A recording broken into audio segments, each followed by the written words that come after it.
தியானிக்க போகிறோம். கடந்த நாட்களில் யோபு புஸ்தகத்தை பலமுறை நான் படித்திருந்தாலும் திரும்ப ஆண்டவர் யோபு புஸ்தகத்தை படிக்கும்படி நினைப்பூட்டினார்.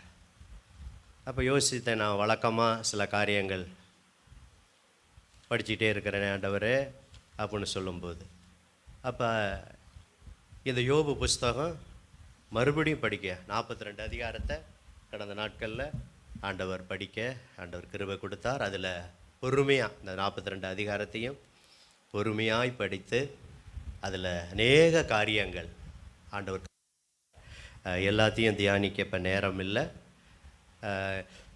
இன்றைக்கு செய்தினுடைய தலைப்பு எழுதி கொள்ளுங்கள், இழப்பின் மத்தியில் யோபு. மறுபடியும் சொல்லுகிறேன் தலைப்பை, இழப்பின் மத்தியில் யோபு. அதுதான் நம்ம தியானத்தினுடைய தலைப்பு. அந்த இழப்பின் மத்தியில் நிறைய காரியம் அவர் செஞ்சிருக்கிறார். எல்லாத்தையும் தியானிக்க நேரம் கொஞ்சம் அட்ஜஸ்ட் பண்ணி கொஞ்சம்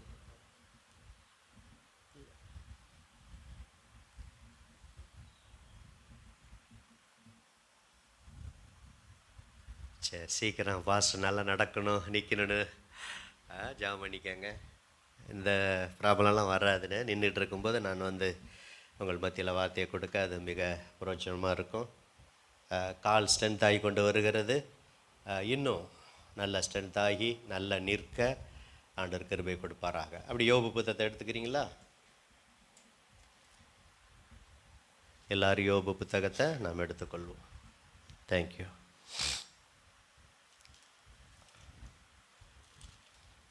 யோபு புத்தகம் இழப்பின் மத்தியில் 1ஆம் அதிகாரம் முழுவதும் பார்த்திங்கன்னா அவருடைய இழப்பு. 2ஆம் அதிகாரத்திலிருந்து ஆங்காங்கு அந்த இழப்பின் மத்தியில் அவர் என்னென்னலாம் செய்தார் அதை தான் ஒரு நிறையா தியானிக்கலாம்.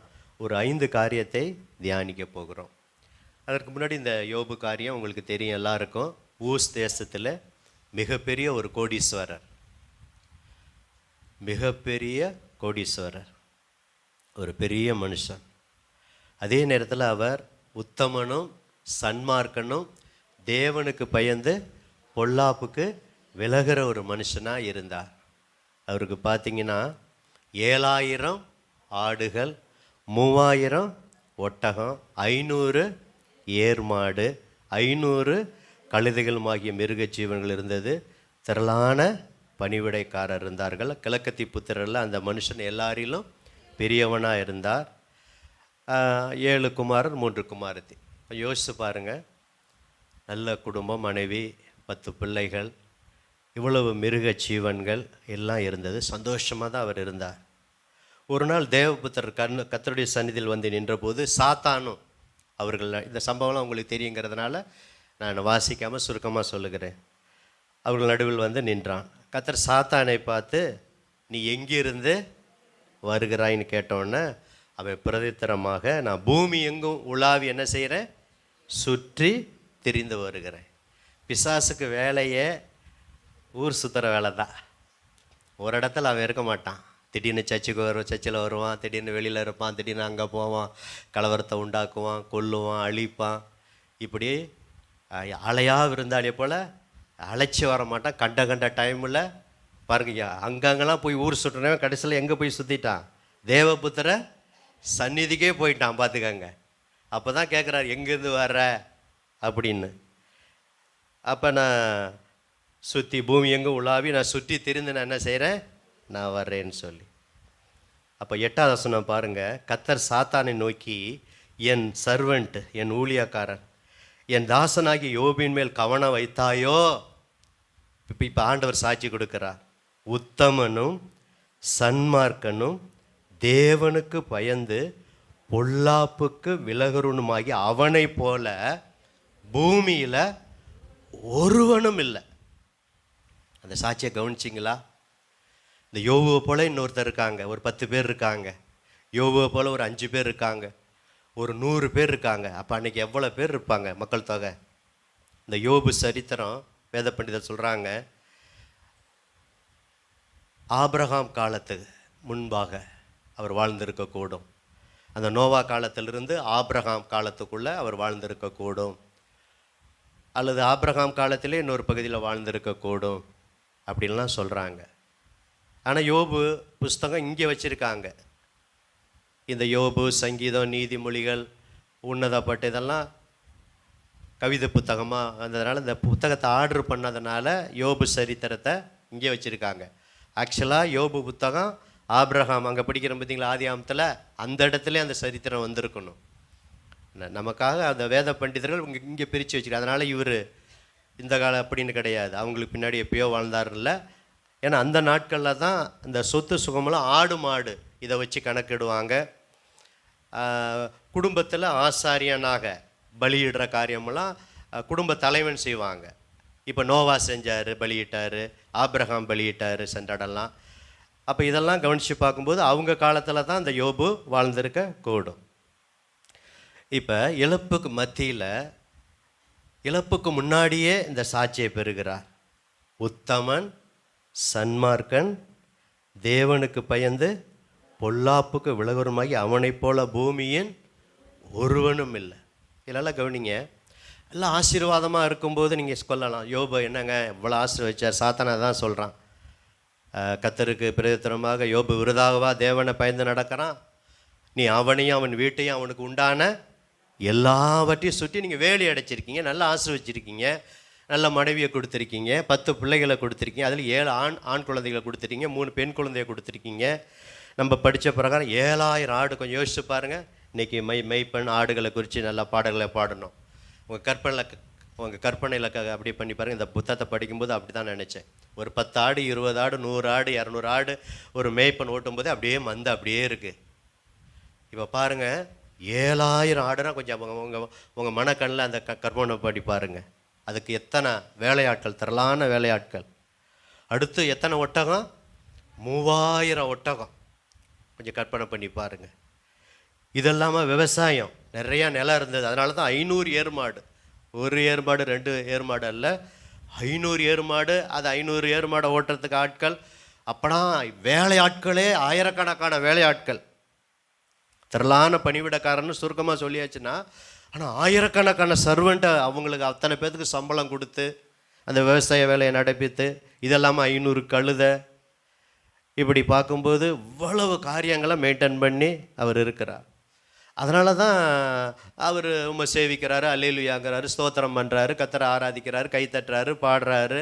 அப்போ சர்ச்சு கிடையாது, ஆனால் கர்த்தரை பணிந்து கொள்கிறாரு, சர்வாங்க தகன பலிலாம் செலுத்துகிறாரு. அதிகாலமே எழுந்து யோபு ஜெபிக்கிறாரு. அதிகாலமே எழுந்து ஜெபிக்கிற தேவ மனுஷன். இந்த 10 பிள்ளைகள் ஏதாவது பாவம் செஞ்சிருவாங்கன்னு சொல்லி ஒவ்வொரு நாளும் அதிகாலமே எழுந்து ஒவ்வொரு பிள்ளைக்காக சர்வாங்க தகன பலி அப்படி பலியிட்டு அந்த நாட்களில் யோபு செய்து வருவார். சாத்தான் இதை குற்றமாக கர்த்தர்ட்ட இந்த காரியத்தை வைக்கிறான். நீ வேலி அடித்து பாதுகாக்கிறீங்க, நீங்கள் கையை நீட்டி அவனுக்கு உண்டானது எல்லாத்தையும் நீங்கள் என்ன செய்யுங்க, நீங்கள் தொட்டு பாருங்கள். அப்போ அவன் என்ன செய்வான்? தூஷிப்பான். இது பாருங்கள், கர்த்தருக்கும் சாத்தானுக்கும் இடையில கான்வர்சேஷன், உரையாடலில் நடந்த இந்த காரியம். இது யோபுக்கு என்ன செய்யாது? சுத்தமாக தெரியாது. இப்படி ஒரு நடந்த காரியம், கர்த்தருக்கும் சாத்தானுக்கும் நடந்த காரியம். இந்த காரியத்தில் அவர் சாட்சி சொல்கிறது, தொட்டு பாருன்னு சொல்கிறது, இதெல்லாம் சுத்தமாக தெரியாது. இப்போ சாத்தானை நோக்கி அவர் என்ன சொல்கிறாரு? கையில் இருக்கிறான், நீ கையை நீட்டி அவன் கையை நீட்டாத அப்படின்னு சொல்கிறார். 12 பாருங்க, கர்த்தர் சாத்தானை நோக்கி இதோ அவனுக்கு உண்டானவைகள் இன்றைக்கி யோபு புஸ்தகத்துலேருந்தே தான் வரும். அதனால் நீங்கள் அங்கங்கே ஒத்தவசனம்லாம் தேட வேண்டாம். நான் படிக்கும்போது நீங்களே அதை கவனிச்சா போதும். 12 பாருங்கள், கர்த்தர் சாத்தானை நோக்கி இதோ அவனுக்கு உண்டானவையெல்லாம் உன் கையில் இருக்கிறது, அவன் மேல் மாத்திரம் அவன் கையை நீட்டாத, அவனை மட்டும் கொன்றாத, கையை நீட்டாத. அப்பொழுது சாத்தான் கர்த்தருடைய சந்நிதியில் புறப்பட்டு போனான். இப்போ நல்ல கவனிங்க, இப்போ தான் இழப்பு ஏற்படுகிறது. இதுக்கு முன்னாடி அவர் இருந்தார், நல்லா ஓகே, எல்லாம் சாட்சியெல்லாம் பெற்றார்.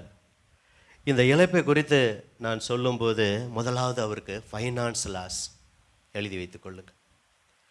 2வது ஃபேமிலி லாஸ், ஃபேமிலியை இழந்தார். 3வது ஃபிட்னஸ், சரீர சுகத்தை அவர் இழந்தார். 4வது ஃப்ரெண்ட்ஸு சர்க்கிள், நண்பர், ரிலேட்டிவ், நெய்பர், உறவினர், இப்படி மனிதர்களை அவர் இழந்தார். 4 விதத்தில் இந்த யோபு பரிசுத்தவானுக்கு இழப்பு ஏற்பட்டது. கிறிஸ்துவுக்குள் மிகவும் பிரியமான அன்பு தேவ பிள்ளைகளே, உங்களுடைய வாழ்க்கையில் இந்த இந்த சரித்திரம், இந்த யோபு சரித்திரம் தெரியும். இதுலேருந்து ஆண்டவர் உங்களோடு என்னோடு கூட பேசுகிற காரியம், யோபு பாருங்கள், அதெல்லாம் மதிப்பு எவ்வளோ இருக்கும்? அந்த 7000 ஆடு விலை எவ்வளோ இருக்கும்? 3000 ஒட்டக விலை எவ்வளோ இருக்கும்? 500 ஏர்மாடு விலை எவ்வளோ இருக்கும்? 500 கழுதைகள் எவ்வளோ இருக்கும்? இதெல்லாம் விடுங்க, 10 பிள்ளைகள். ஆடு மாடு இழக்கிறது கூட அதே கஷ்டம்தான், அது சொத்து. ஆனால் 10 பிள்ளைகள். இந்த சம்பவத்தை நீங்கள் படித்து பார்த்தீங்கன்னா, ஒரு நாள் அந்த மூத்த சகோதரர் யோபுடைய குமார்த்திகள்லாம் மூத்த சகோதரன் வீட்டில் அப்படி புசித்து நல்லா விருந்து சாப்பிட்டுட்டு இருக்காங்க. எல்லாம் கவனிச்சிங்கன்னா 14 வசனம், ஒரு ஆள் அவனிடத்தில் வந்து எருதுகள் உழுகிற போது கழுதைகள் அவைகள் பக்கத்தில் மேய்ந்து கொண்டிருக்கையில் சபையார் அவர்கள் மேல் விழுந்து அவைகளை சாய்த்து கொண்டு போனார்கள். வேலையாட்களையும் பட்டயக்கற்களால் வெட்டி போட்டார்கள். நான் ஒருவன் மாத்திரம் தப்பி அதை உமக்கு அறிவிக்கும்படி வந்தேன். யோபு நினச்சி கூட பார்க்கல. கவனிங்க, இதே மாதிரி தான் நம்முடைய வாழ்க்கையில் திடீரென்று சில லாஸுகள் வரும், இழப்புகள் வரும். யோபு நினச்சி கூட பார்த்துருக்க மாட்டார். துணையோ வேலைக்காரர், திடீரென்று சபையார் ஒரு குரூப்பு வந்து அந்த வேலையாட்கள் எல்லாம் வெட்டி போட்டு அந்த கழுதைகள், எருதுகள், கழுதைகள் எல்லாத்தையும் மேய்ந்து கொண்டு இருக்கையில் விழுந்து அவர்கள் சாய்த்து கொண்டு போனார்கள். அப்படியே ஆளை வெட்டிட்டு எல்லாத்தையும் கொள்ளை அடிச்சுட்டு கம்ப்ளீட்டாக போயிட்டாங்க. ஆனால் பாருங்கள், ஆண்டவருடைய கிருபையினால் ஒருவன் மாத்திரம் என்ன செய்கிறாரு? மீந்திருக்கிறார். அந்த ஒருவன் மாத்திரம் வந்து சொல்லனா யோபுக்கு சுத்தமாக என்ன செஞ்சுருக்காது? தெரிஞ்சிருக்காது. பாருங்க, ஆண்டவர் அந்த ஒரு வேலைக்காரனை காப்பாற்றுறாரு. எல்லா வேலைக்காரனையும் வெட்டுறாங்க. இந்த சபையார் வந்து வெட்டுறாங்க. இவனையும் வெட்டிருந்தா அதுக்கப்புறம் தான் தெரிஞ்சிருக்கும், எங்கடா ஏறு மாடு காணா, எங்கடா கழுதையை காணான்னு அப்புறம் தேடிட்டு போயிருப்பாரு, அப்புறம் தெரிஞ்சிருக்கும். ஆனால் ஆண்டவர் பாருங்க, அந்த ஆபத்திலையும் ஒரு இறக்கம் வச்சு ஒருத்த மாத்திரம் வந்து என்ன செய்கிறான்? இதை சொல்லிக்கிட்டு இருக்கான். என்னை அதிகமாக தொட்ட வசனம் என்னன்னா, இந்த ஒரு வார்த்தை 16 பாருங்க, இவன் இப்படி பேசிக்கொண்டு இருக்கையில். அந்த வார்த்தையை கவனிச்சிங்களா? பேசிக்கொண்டே இருக்கிறார். ஐயா, உங்களுடைய ஏர்மாடு கழுதை எல்லாம் சபையார் சாய்த்து கொண்டு போயிட்டாங்க. எத்தனையோ வேலைக்காரன், அது எத்தனை வேலைக்காரன் இருந்திருப்பாங்க? 500 ஏர்மாடுனா 500 வேலைக்காரர். கழுதை மேய்க்கு எத்தனை வேலைக்காரர் இருந்திருப்பாங்க? எத்தனை வேலைக்காரர் எல்லாத்தையும் வெட்டி போட்டுட்டாங்க, அப்படியே கொள்ளடிச்சிட்டு போயிட்டாங்க. நான் ஒரு மாத்திரம் வந்திருக்கேன்னு இப்படி யோபுக்கிட்ட பேசிகிட்டு இருக்கும்போதே நீங்கள் 16 பாருங்கள், வேறொன்று வந்து வானத்திலிருந்து தேவனுடைய அப்படியே அக்கினி, அப்படியே நெருப்பு, மலைக்கு பதிலாக அப்படியே நெருப்பு விழுந்து ஆடுகளையும் வேலையாட்களையும் என்ன செஞ்சது? சுட்டெரித்து போட்டது. நான் ஒருவன் மாத்திரம் தப்பி அதை உமக்கு அறிவிக்கும்படி வந்தேன். கவனிக்கிறீங்களா? இந்த நீங்கள் பார்க்க கூட வேண்டாம், கவனிச்சாவே போகுது. நீங்கள் எல்லாம் தெரிஞ்ச சம்பவம் தான். 7000 ஆடு பாருங்கள். அந்த ஆடு மாடு மலைக்கிறவங்களாம் அந்த ஆடு மாடு மேலே என்னவே வச்சுருப்பாங்க? உயிரையே வச்சுருப்பாங்க, பேரெல்லாம் வச்சுருப்பாங்க. நாங்கள் ஒரு தடவை ஒரு கிராமத்துக்கு போனோம். ஒரு சிஸ்டர் ஒரு பேரை விட்டு கூப்பிட்றாங்க. சரி, யாரோ பிள்ளைகளாக தான் பேரை விட்டு கூப்பிட்றாங்கள பார்த்தா ஆடை என்ன செய்கிறாங்க? பேரை விட்டு கூப்பிட்றாங்க. அப்படியே கோபத்தில் சொல்கிறாங்க, உன்னைய பாரு, நீ அடங்காமே இருக்கிற, உன்னை போடுறேன் பாரு அப்படின்னு கோபத்தில் சொல்கிறாங்க. ஆடு வந்து காலில் என்ன செஞ்சிருச்சு? டக்குன்னு என்ன செஞ்சிருச்சு? மிதிச்சு விட்டுருச்சு நகத்தை. அவங்க அதை எல்லாம் பிராணிகளோட பழகிறவங்களுக்கு தெரியும். இந்த நாய்கள், பூனை இதோட பழகிறவங்களுக்கு அதெல்லாம் அந்த சைக்காலஜி அதை அப்படியே அதை தெரியும். இப்போ பாருங்கள், 7000 ஆடு அப்படி திடீரென்று. இதெல்லாம் நீங்கள் ஒரு கற்பனை கதைன்னு நினைக்காதீங்க. புதிய ஏற்பாட்டிலையும் யோபு குறித்து அங்கே யாக்கோபு நிருபத்தில் சொல்கிறார். அப்போ இது உண்மை சம்பவம், இது நடந்த சம்பவம், கட்டு கதையல்ல, கற்பனை கதை அல்ல. இது சாத்தானுக்கும் கத்தருக்கும் அந்த நடந்த கான்வர்சேஷனில் சோதனை, சாத்தானால் வந்த சோதனை, சாத்தானால் வந்த இழப்பு தான். 17 பாருங்கள். இப்படி நீ நான் சொல்லும்போது கவனிச்சா போதும். இவன் இப்படி பேசிக்கொண்டு இருக்கையிலே அடுத்து அடி மேலே அடி. இப்படி பேசிக்கொண்டு இருக்கும்போதே வேறொரு வந்து கல்தேயர், வேறொரு குரூப்பு வந்து ஒட்டகம். இன்றைக்கி இருக்க 3000 லாரி ஒருத்தர் வச்சுருக்காங்கன்னா அதுக்கு சமம் ஒட்டகம் தான் இன்றைக்கி பிரயாணத்துக்கெல்லாம் பயன்படுத்துவாங்க, பல காரியத்துக்கு பயன்படுத்துவாங்க. இன்றைக்கி ஒருத்தர் ஒரு ஓனர் 3000 லாரி வச்சுருக்கிறது சமம் அந்த அன்னைக்கு. அப்போ 3000 லாரியை இழந்தால் ஒரு ஓனருடைய மனது எவ்வளோ வேதனையாக இருக்கும். அது மாதிரி 3000 ஒட்டகத்தை அப்படியே 3 பவுஞ்சாக வந்து ஒட்டகம் மேல் விழுந்து அவைகளை ஓட்டி கொண்டு போனார்கள். ஒட்டகத்தை கொள்ளல, ஒட்டகத்தை 3000 ஒட்டகத்தை ஓட்டிகிட்டு போயிட்டாங்க. வேலையாட்கள் மட்டும் என்ன செஞ்சிட்டாங்க? அவங்க வந்து தடுப்பாங்கல்ல, ஐயோ எங்கள் எஜமானுடைய வேலை ஆள் வேலை, எங்களுடைய எஜமானுடைய இந்த இந்த ஒட்டகம் அப்படின்னு சொல்லும்போது இவங்க பிரச்சனை இருக்க சொல்லி வெட்டிட்டு அப்படியே 3 குரூப்பாக வந்து எல்லாத்தையும் ஓட்டிகிட்டு போயிட்டாங்க. நான் ஒரு மாத்திரம் அறிவிக்கும்படி உமக்கு வந்தேன். 18 பாருங்கள், கவனிங்க. நான் சொல்ல கவனிச்சா போதும். 1 அதிகாரம் 18 வசனப்பா. வாலிப தம்பிங்களா கவனிங்க. யோபு 1:18. இவன் இப்படி பேசிக்கொண்டே இருக்கையில், இப்படி பேசிக்கொண்டிருக்கையில் வேறொரு வந்து உம்முடைய குமாரரும் உம்முடைய குமார்த்திகளும் தங்கள் மூத்த சகோதர வீட்டில் புசித்து திராட்சரசம் குடிக்கிற போது ஒரு வனாந்தர வழியா ஒரு பெரும் காற்று வந்து அந்த வீட்டினுடைய 4 மூலைகளை அடிக்க அது பிள்ளைகள் மேல் விழுந்ததினாலே அவர்கள் இறந்து போனார்கள். நான் ஒருவன் மாத்திரம் அதை உமக்கு அறிவிக்கும்படி வந்தேன். இதாங்க ஃபைனான்ஸ் லாஸ். இப்போ ஃபேமிலி லாஸ். ஃபைனான்ஸில் 7000 ஆடு, 3000 ஒட்டகம், 500 எருமாடு, 500 கழுதை, அத்தனையும் அதனுடைய மதிப்பு எவ்வளவு இருக்கும்? வேலைக்காரர்கள் உயிர் எவ்வளோ உயிர் மதிப்பு? வேலைக்காரரே இறந்துட்டாங்க. இத்தனை அவருடைய பொருளாதாரமே லாஸ் அவுட்டு. இனி எப்படி விவசாயம் பண்ண முடியும்? ஏர்மாடு உழ முடியும்? கொஞ்சம் யோசிச்சு பாருங்க.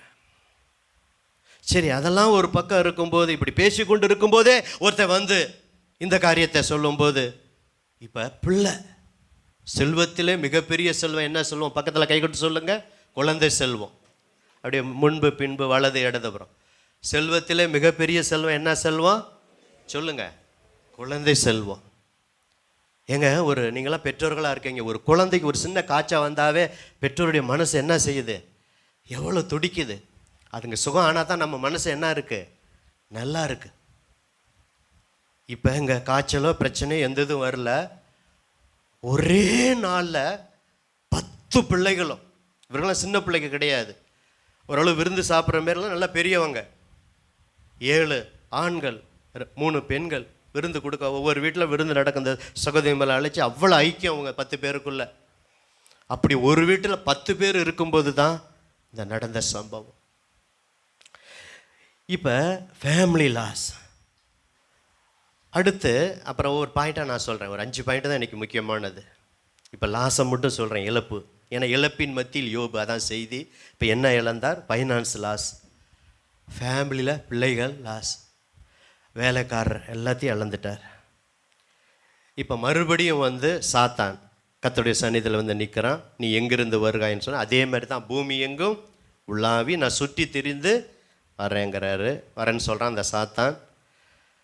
அப்போ நல்லா கவனிங்க, 3வது வசனம்.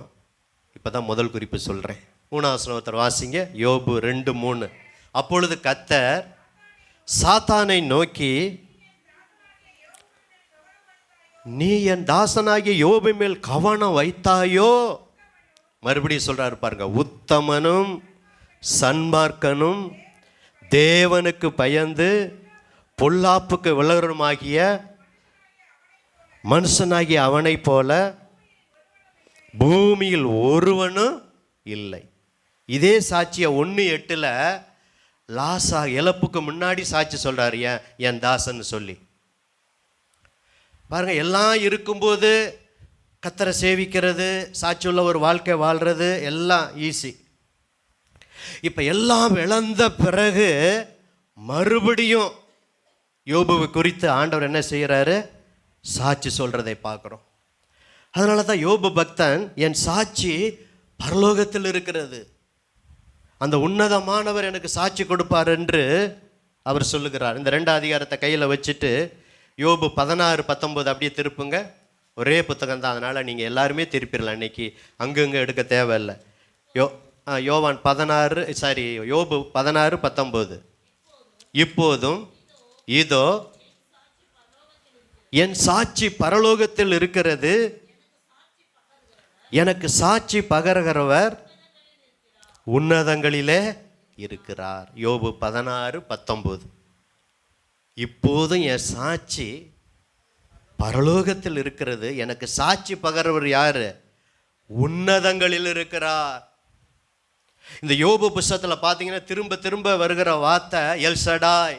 அதாவது சர்வ வல்லவர், சர்வ வல்லவர், சர்வ வல்லவர், சர்வ வல்லவர், சர்வ வல்லவர், சர்வ வல்லவர், சர்வ வல்லவர், சர்வ வல்லவர். ஏன் பாஸ்டர் இத்தனை தர சொல்றீங்க? அத்தனை தரம் இருக்கு.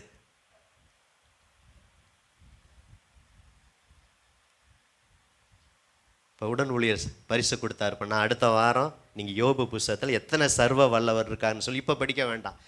இதுமாரிலாம் சொல்லும்போது நான் ரொம்ப பயப்படுவேன். ஒரு சிஸ்டர் அப்படி தான், இப்படி சொல்லும்போது செய்தியை கவனிக்கிறத விட்டு என்ன ஆரம்பிச்சிட்டாங்க. நீங்களாம் என்ன மாட்டீங்கன்னு நினைக்கிறேன். இப்போ நீங்கள் எல்லாருமே இங்கே வந்திருக்கிற அத்தனை பேருமே 42 அதிகாரத்தை படித்து, ஏன்னா நான் படித்த ஒரு வாரத்தில் படித்ததுனால சொல்ல வரேன். ஒரு வாரத்தில் படிச்சிடலாம். இன்னையிலேருந்தே இன்னைக்கு நைட்டே ஆரம்பிச்சிருங்க யோபு புத்தகத்தை. நிச்சயம் 42 புத்தகத்தை நீங்கள் படிச்சிடலாம். நீங்கள் படித்து அதில் சர்வ வல்லவர்ங்கிற வார்த்தை எத்தனை தருதுன்னு வரும்போது அதில் ஃபஸ்ட்டு, செகண்டு, தேர்டு ஒரு 3 பரிசு கொடுக்கலாம். ரைட்டுங்களா? அது பணமாவோ பொருளாவோ டைம் கிடைச்சா வாங்கிட்டு வர, இல்லைன்னா பாசமாக அடிக்கடி பணம் தான் கொடுப்பாங்க. அது மாதிரி பணம் கொடுத்து உங்களை என்கரேஜ் பண்ணலாம். நல்லா கரங்களை ஊற்றி ஒரு அலையிலையா சொல்லாமா? நல்லா சத்தமாக அலையிலையா சொல்லாமா? இன்னும் சத்தமா? அப்போ சாட்சி எல்லாம் இருக்கும்போது சாட்சி பெறது ஈஸிங்க. இப்போ எல்லாம் லாஸ் ஆகி அதே சாட்சியை பெறார். இதான் முதல் குறிப்பு. இழப்பின் மத்தியிலே உத்தமன் யோபு, இழப்பின் மத்தியில் நீதிமான், இழப்பின் மத்தியில் சன்மார்க்கன், இழப்பின் மத்தியில் கர்த்தருக்கு பயந்து பொல்லாப்புக்கு விலகிறவன். என் அன்பு அருமையான சகோதரனே, சகோதரியே, சற்று நேரத்துக்கு பிறகு திருவிருந்துக்கு ஆயத்தமாகி திருவிருந்து எடுக்க வந்திருக்கிற அன்பு சகோதரனே, இப்போ ஆண்டவர் சில பேரெல்லாம் சொல்லுவாங்க, யோபு போல கர்த்தர் என்னை சோதிக்கிறார். என்ன சொல்லுவாங்க? யோபுவை போல என்னை சோதிக்கிறார். இல்லைங்க, ஒரே நாளில் நீங்கள் எல்லாத்தையும் இழந்துட்டீங்களா? கேட்குறேன். இன்னும் இந்த வார்த்தை சொல்லவே கூடாது. யோபுவை போல என்ன சோதிக்கிறாருன்னு யாரும் என்ன செய்யக்கூடாது? சொல்லக்கூடாது. ஒரே நாளில் பாருங்க, இப்படி பேசிக்கொண்டிருக்கையில் இப்படி பேசிக்கொண்டிருக்கையில் இப்படி பேசிக்கொண்டிருக்கையில் இப்படி பேசிக்கொண்டிருக்கையில் தொடர்ந்து லாஸ் மேலே லாஸ், இழப்பின் மேல் இழப்பு, நஷ்டத்தின் மேல் நஷ்டம் நஷ்டம். ஆனால் அதன் மத்தியிலும் இழப்புக்கு முன்னாடி எப்படி சாட்சி பெற்றாரோ, இழந்த பிறகு சாட்சி பெறார். அதான் சாட்சியுள்ள ஒரு வாழ்க்கை. அப்போ நான் என்ன கவனிக்கிறேன்னா, எது இருந்தாலும் இல்லாவிட்டாலும் உத்தமனாக இருக்கணும். ஒரு அலையிலையா சொல்லாமா? எது இருந்தாலும் இல்லாட்டாலும் பிரதர் நீதிமானாக இருக்கணும். எது இருந்தாலும் இல்லாவிட்டாலும் கர்த்தருக்கு பயந்து என்ன செய்யணும்? பொல்லாப்புக்கு விலகணும். இந்த சாட்சி மனுஷ சாட்சி அல்ல, தேவனே கொடுத்த சாட்சி, சர்வ வல்லவர் கொடுத்த சாட்சி, உன்னதமானவர் கொடுத்த சாட்சி. எல்லாம் இருக்கும்போது அதேமாரி சாட்சி கொடுக்குறார். சாத்தானே, எங்கள் ஊர் சுற்றி வார என் தாசன் மேல் கவனம் வச்சாயா? உத்தமன், சன்மார்க்கன், தேவனுக்கு பயந்து பொல்லாப்புக்கு விலகிறவன். இப்போ 2ஆம் அதிகாரத்தில் படிக்கும்போது டோட்டலாக finance loss, family loss, fitness, சரீர சுகமும் அவருக்கு. இப்போ அவன் என்ன சொல்கிறான் நீங்கள் பாருங்கள், 2:6 மறுபடியும் 2:6 வராங்க. அப்பொழுது கர்த்தர் சாத்தானை நோக்கி, இதோ அவன் உன் கையில் இருக்கிறான், ஆகில் அவன் பிராணனை மாத்திரம் என்ன செய்ய? தப்ப விடு. 7ஆம் வசனம் பாருங்க. அப்பொழுது சாத்தான் கர்த்தருடைய சந்நிதி விட்டு புறப்பட்டு, இந்த வசனத்தை கவனிங்க, 7ஆவது வசனம், யோபு 2:7. நம்ம படிச்சிடுறோம், தியானிச்சிடுறோம், ஒரு 3/4 மணி நேரம் இந்த செய்தியை நீங்கள் கேட்டுறீங்க.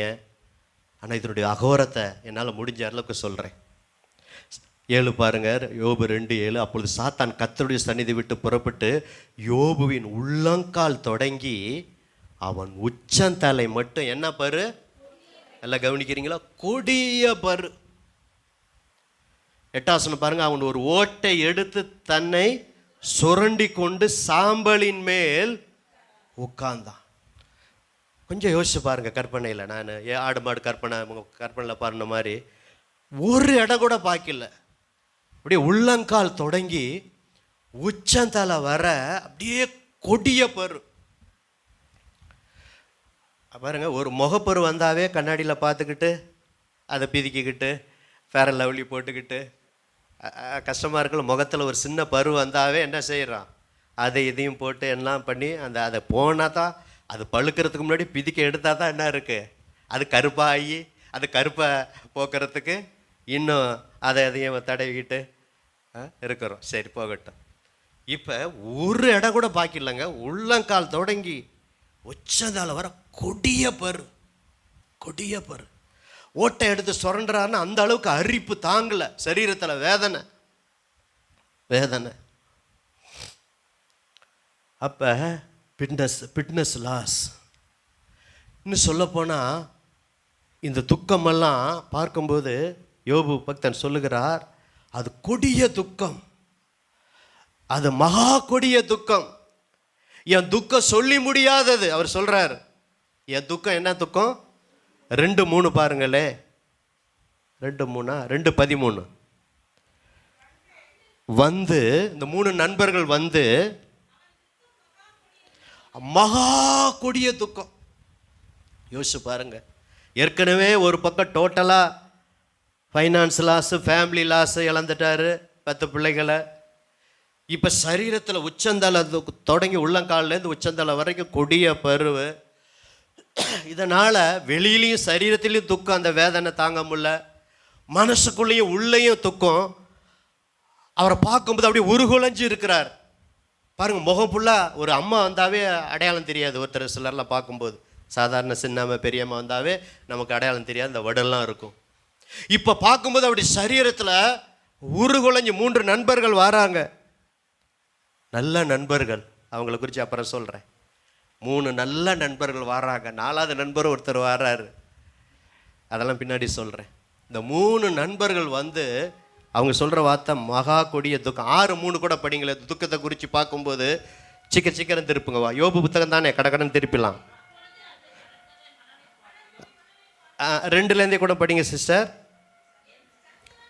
யோபு பிரத்திரமாக, என் சஞ்சலம் நிறுக்கப்பட்டு என் நிர்பந்தம் எல்லாம் தராசிலே வைக்கப்பட்டால் நலமாயிருக்கும். அப்பொழுது அது கடற்கரை மணலை போல பாரமாயிருக்கும். ஆகையால் என் துக்கம் சொல்லி முடியாதது. நண்பர்கள் சொல்றாங்க மகா கொடிய துக்கம். இப்போ யோபுவே சொல்றாரு, என் துக்கம் என்ன செய்ய முடியாது, சொல்லி முடியாதது. யோபு 16:6 பாருங்க, துக்கத்தை குறித்து அவரே சொல்றாரு. யோபு 16:6. சரி, நான் பேசினாலும் என் துக்கம் ஆறாது. சரி, நான் பேசாமலும் இருந்தாலும் எனக்கு என்ன ஆறுதல் இல்லை, சந்தோஷம் இல்லை, இளைப்பாறுதல் இல்லை, சமாதானம் இல்லை. யோபு புத்தகத்தை நீங்கள் போய் ஒரு வாரத்தில் படிச்சிருவீங்க. நானும் ஒரு வாரம் படிச்சுட்டு வந்து அதை பிரசங்கம் பண்ணுகிறேன். ஆனால் இதெல்லாம் சரீரத்தில் அனுபவிக்கும் போது எவ்வளோ இருக்கும். யோபு 3 அதிகாரம் எடுங்க. அவர் சொல்லுகிறார் 25-26 சீக்கிரம். நான் பயந்த காரியம் எனக்கு நேரிட்டது, நான் அஞ்சினது எனக்கு வந்தது. பாருங்க, அவர் சொல்றார், யோபே சொல்றார், எனக்கு சுகம் இல்லை. ஏன்னா உச்சந்தால முதல் உள்ளங்கால் வரை கொடிய பரு ஓட்டை எடுத்து சுரண்டிட்டு இருக்கார். என் சரீரத்தில் நல்லா இருந்தேன், நல்ல பணக்காரன், நல்லா இருந்தேன், நல்ல ட்ரெஸ் எடுத்துட்டு போவேன், நான் நடந்து போனால் எனக்கு மதிப்பு கொடுப்பாங்க, சல்யூட் அடிப்பாங்க, கனம் பண்ணுவாங்க, ஊரில் பெரிய மனுஷன், பெரிய கோடீஸ்வரன். ஆனால் இப்போ எனக்கு சுகம் இல்லை, எனக்கு இளைப்பாறுதலும் இல்லை, எனக்கு அமைதலும் இல்லை, எனக்கு தத்தளிப்பே நேரிட்டது. இன்னும் பிறந்த நாளை கூட அந்த வேதனையில தான் அவர் சபிக்கிறார். 1-2 பாருங்க. அதற்கு பின்பு யோபு தான் வாயை திறந்து தான் பிறந்த நாளை சபித்து வசனித்து சொன்னது என்னவென்றால், நான் பிறந்த நாள் ஒரு ஆண் பிள்ளை உற்பத்தி ஆயிற்று என்று சொல்லப்பட்ட ராத்திரியும் அழிவதாக, அந்த நாள் அந்தகாரப்படுவதாக. ஒரு ஆம்பளை பிள்ளை, அவர் யோபு, நான் ஒரு ஆம்பளை பிள்ளை ஆண், அந்த பிறந்த நாளை சபிக்கிறாரு. என் ஐயான் பிறந்தனும், ஏன் எனக்கு இவ்வளவு காரியம் தொடர்ச்சியா, என் பயந்த காரியம்னு அவர் நினச்சிருப்பார். அப்போ ஆடு மாடு அந்த அந்த கழுதை அந்த இடத்துல இருக்கும்போதே அடுத்து பயந்துருப்பார். ஐயோ ஆடு என்னாச்சுன்னு அப்படி நினச்சிட்டு இருக்கும்போதே இன்னொருத்த வந்து சொல்கிறாரு 7000 ஆடு போயிடுச்சுன்னு. ஐயோ 3000 ஒட்டகம், என்ன இதான் பயந்த காரியம். அப்படி பயந்தார். அப்படி இருக்கும்போது 3000 ஒட்டகத்தை 3 பவுஞ்சா வந்து அப்படியே கொண்டு போயிட்டாங்க, சாச்சிட்டு போயிட்டாங்க. ஐயோ இப்போ சொத்து சுகம்லாம் அலைஞ்சிச்சு, என் பிள்ளைங்க 10 பிள்ளைங்க ஒரே வீட்டில் விருந்து கொண்டாடிட்டு இருக்காங்களா அப்படி நினைக்கும் போதே 10 பிள்ளைகளும் அப்படி பேசி கொண்டு இருக்கும் போதே. அதனால தான் ப்ராக்டிக்கலாக அனுபவமாக சொல்லுகிறார் யோபு 3:25, நான் பயந்த காரியம் எனக்கு நேரிட்டது, நான் அஞ்சினது எனக்கு வந்தது, எனக்கு சுகம் இல்லை, இளைப்பாறுதல் இல்லை, அமைதல் இல்லை, எனக்கு தத்தளிப்பே நேரிட்டது என்று சொல்லப்போனால் உபத்திரத்து மேல் உபத்திரம், நொறுக்குதல் மேல் நொறுக்கம், வேதனையின் மேல் வேதனை. இவ்வளவு வேதனையில் இருக்கும்போது இந்த 3 நண்பர்கள் சிநேகிதர் அவங்க வராங்க. எலிப்பாசு, பில்தாத்து, சோப்பார். அவங்க பேர் என்ன பேர்? 2:11 பாருங்க. யோபுடைய 3 சிநேகிதனாகிய தேமானியான எலிப்பாசு. சத்தமாக படிங்க எல்லாரும் சேர்ந்து. எல்லாரும் சேர்ந்து. சூகியனான பில்தாத்தும் நாகமத்தியனான சோபார். அப்போ சுருக்கமாக சொன்னோம்னா அப்பா பேரோட போட்டு அந்த இதோட போட்டிருக்கு அவங்களோட அடமொழியோட. அப்போ எலிப்பாசு, பில்தாத்து, சோப்பார் 3 நண்பர்கள் வந்து இப்போ யோபு அங்கே இருக்கிறாரு. இப்போ நான் உங்களை எல்லா முகத்தையும் பார்க்குற மாதிரி, எல்லாருடைய முகத்தை பார்த்து இப்போ நான் பிரசங்கம் பண்ணுற மாதிரி இப்படி பார்க்குற முகத்தை உருவளைஞ்சு போயிருக்கிறார். நண்பர்கள், சிநேகிதர்கள், பிராண சிநேகிதர்கள் அப்படியே உருகுலைஞ்சு போத்து ஆறுதல் சொல்ல தான் வந்தாங்க, அங்கலாய்க்க தான் வந்தாங்க, பரிதபிக்க வந்தாங்க. அப்படி யோசனை பண்ணிகிட்டே வரும்போது 12 பாருங்க. அவர்கள் தூரத்தில் வருகையில் தன் கண்களை ஏறெடுத்து பார்த்தபோது அவனை உருதெரியாமல் சத்தமிட்டு என்ன செய்கிறாங்க? அழுகிறாங்க. இந்த 3 பேரும் ஓன்னு சத்தமிட்டு என்னுடைய நண்பருக்கு இப்படி ஏறிட்டதே, சிநேகிதருக்கு இப்படி ஏறிட்டதே அப்படின்னு வந்து சத்தமிட்டு அவங்க என்ன செய்கிறாங்க? கண்களை ஏறெடுத்து பார்த்து உறுத்தியான சத்தமிட்டு அழுது தங்க சால்வை என்ன செய்கிறாங்க? கிழிச்சு வானத்தை பார்த்து தங்கள் தலைகள் மேல் புழுதிய, பழைய ஏற்பாட்டெல்லாம் இப்போ துக்கமாக இருக்கும்போது புழுதியை வாத்திக்குவாங்க. அப்படி புழுதியை போட்டுட்டு வந்து தான் 13 வந்து அவன் துக்கம் மகா கொடிய துக்கம் என்று கண்டு ஒருவரும் அவனோடு ஒரு வார்த்தையும் பேசாமல் இரவு பகல் 7 நாள் அவனோடு கூட தரையில் உட்காந்துருந்தார். யோசிச்சு பார்க்குறீங்களா? ஒன்றுமே பேசாமல், இப்போ நான் என்னை பிரசங்கம் பண்ண சாம் கூப்பிட்டாரு, ஒன்றுமே பேசாமல் 3/4 மணி நேரம் வந்து 10:45 ஆனோடனே திருவிருந்து எடுப்போன்னா நீங்கள் என்ன நினைப்பீங்க? என்னடா பாஸ்டர் நேற்று வரைக்கும் போன வாரம் வரைக்கும் நல்லா இருந்தார், இந்த கால் முடியாதோட நேற்று உபவாச ஜபத்துக்கும் வந்தார், இந்த கால் முடியாதோட அதிகாலை ஜபத்துக்கும் வந்தார், இன்றைக்கி பிரசங்கம் பண்ண சொன்னால் ஒருவேளை பிரசங்கம் ஆயத்தம் இல்லையோ, இல்லை வாய் அடைஞ்சு போச்சோ, இந்த ஊமையா இவர் மாரி இந்த சகரியா மாரி பள்ளிப்படத்தில் வந்தோடனே வாய் என்ன செஞ்சிச்சு? ஊமையாக போயிடுச்சோ அப்படின்னா எப்படி இருக்கும்? அப்படி 1 நாள் 2 நாள் இல்லைங்க, 7 நாள் அப்படியே முகத்தையே பார்த்துக்கிட்டு ஒன்றும் பேசாமல் கொஞ்சம். அதனால் யோசிச்சு பார்க்குறேன், நம்ம படிச்சிடுறோம், எப்படி இருக்குன்னு பாருங்கள். எங்கே பேச ஆரம்பித்தாங்க, பக்கத்தில் கை கொடுத்து சொல்லுங்கள், 7 நாள் பேசாமல் இருந்துவிட்டு பேச ஆரம்பித்தாங்க. அதுதாங்க 42 அதிகாரத்தில் வர்றது. சோபாரு பேசுகிறாரு, பிறகு யோபு பேசுகிறாரு, பிறகு என்ன செய்கிறாரு? எலிப்பாசு பேசுகிறாரு, பில்தாத்து பேசுகிறாரு. மாறி மாறி மாறி நீங்கள் படித்து பாருங்கள். இந்த வாரம் 42 அதிகாரத்தை வீட்டில் படித்து பார்த்துட்டு வாங்க. மற்ற அதிகாரத்தை படிக்கிறத கொஞ்சம் நிப்பாட்டி வச்சுட்டு இப்படி சொல்லும்போது, இப்போ ஒரு புத்தகத்தை தியானிக்கும் போது நீங்கள் ஒத்துழைப்பு கொடுத்தீங்கன்னா அந்த தியானம் உங்களுக்கு இனிதாக இருக்கும். இப்போ நான் பேசுனதை விட ஆவியானவர் இன்னும் உங்களோடு கூட பல வசனங்கள் மூலம் பேசுவார். நான் சொல்கிறது அப்படியே அந்த யோபு புத்தகத்தை சாராம்சமாக ஜூஸாக பிழிந்து தான் உங்களுக்கு ஒரு 5 காரியத்தை போதிக்கிறேன். அதில் ஒரு காரியத்தை போதிக்கிட்டேன். இழப்புக்கு முன்னாடியும் உத்தமன், சாட்சியுள்ள ஒரு வாழ்க்கை, இழப்புக்கு பின்னாடியும் சாட்சியுள்ள வாழ்க்கை. அவர் யோபுவும் சொல்கிறாரு, மனைவி கூட சொல்கிறார், இன்னுமா நீ உத்தமத்தில் நீ உறுதியாக இருக்கிற, கத்தரை தூஷித்து ஜீவனை விடு, நீ பைத்தியக்காரி பேசுகிறத போல பேசுகிறாய், தேவன் கையில் நன்மையை பெற்ற நாம் தீமையும் பெற வேண்டாமா? இந்த தீமையை செஞ்சது சாத்தான், தேவன் கிடையாது. இது யோபுவுக்கு புரியல.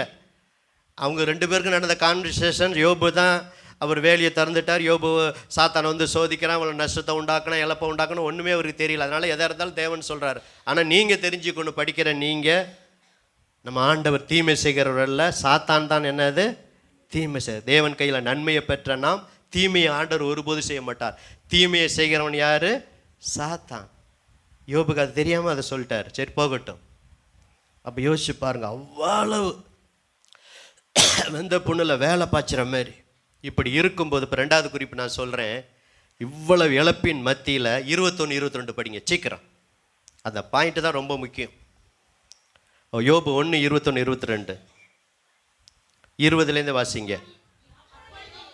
அப்பொழுது யோபு, அப்புறம் எல்லாம் நஷ்டம் ஆனோன்னு ஃபைனான்ஸ் லாஸு, அப்போ அதுக்கப்புறம் குழந்தைகளை இறந்துட்டாங்க, ஃபேமிலி லாஸு, 2வது இடத்துல ஃபிட்னஸ் லாஸு, அப்புறம் எல்லாத்தையும் நண்பர்கள் லாஸு, எல்லாத்தையும் இழக்கிறார் மனிதர். அதை பின்னாடி நான் சொல்கிறேன்.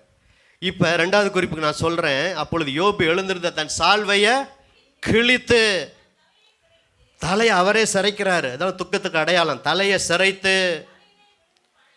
அதான் ரொம்ப முக்கியம். இவ்வளோ செஞ்சாலும் இவ்வளோ துக்கத்தின் மத்தியிலும் கர்த்தர் என்ன செய்கிறாரு? பணிந்து கொள்ள. நல்ல பலத்த கைகளை தட்டி ஆண்டவருக்கு நன்றி சொல்லுங்க. அடுத்த வசனம் வாசிங்க சிஸ்டர். நிர்வாணியா என் தாயின் கற்பத்திலிருந்து நான் வந்தேன். நல்ல சத்தமா படிங்க சிஸ்டர். நிர்வாணியாய் வந்தேன், நிர்வாணியாய் அவ்விடத்துக்கு திரும்புவேன். மாத்தி படிக்காதீங்க. கர்த்தர் கொடுத்தார், கர்த்தர் எடுத்தார், கர்த்தருடைய பரிசுத்த நாமத்துக்கு ஸ்தோத்திரம் என்றான். அடுத்த வசனம். இவை எல்லாவற்றிலும் யோபு பாவம் செய்யவில்லை, தேவனை பற்றி குறை சொல்லவும் இல்லை. 2வது குறிப்பு, எல்லாம் இருக்கும்போது கர்த்தரை ஸ்தோத்திரம் பண்றது ஈஸி. பணம் கையில் இருக்கும்போது அல்லேலூயா, சந்தோஷம் பொங்குதே, சந்தோஷம் பொங்குதே, சந்தோஷம் என்னில் பொங்குதே. ₹1 கூட இல்லாத போது இப்போ கையை தட்டி பாடுங்க. இப்போ ₹1 உங்கள்கிட்ட இல்லை, இப்போ நல்லா கையை தட்டி பாடுங்க. சந்தோஷம் பொங்குதே, சந்தோஷம் கையை தட்டலையே, வேண்டாமாப்பா, பொங்குதே. எல்லாரும் கைது. அல்லேலூயா, இயேசு என்னை ரட்சித்தார், முற்றும் என்னை மாற்றினார், சந்தோஷம் என்னில் பொங்குதே. இப்போ நான் சொன்னதுனால கையை தட்டிட்டீங்க. உங்கள்கிட்ட ₹1 கூட இல்லாத போது கையை தட்டணும். இதான் இப்போ யோபுக்கு. அப்போனா என்ன பாஸ்டர், ₹1 கூட இல்லாத போது பாருங்க, இவ்வளோ மத்தியில் துதிக்கிறாருங்க, குறை சொல்லலைங்க. நம்ம ஒன்றுனா என்ன குறை சொல்கிறோம்?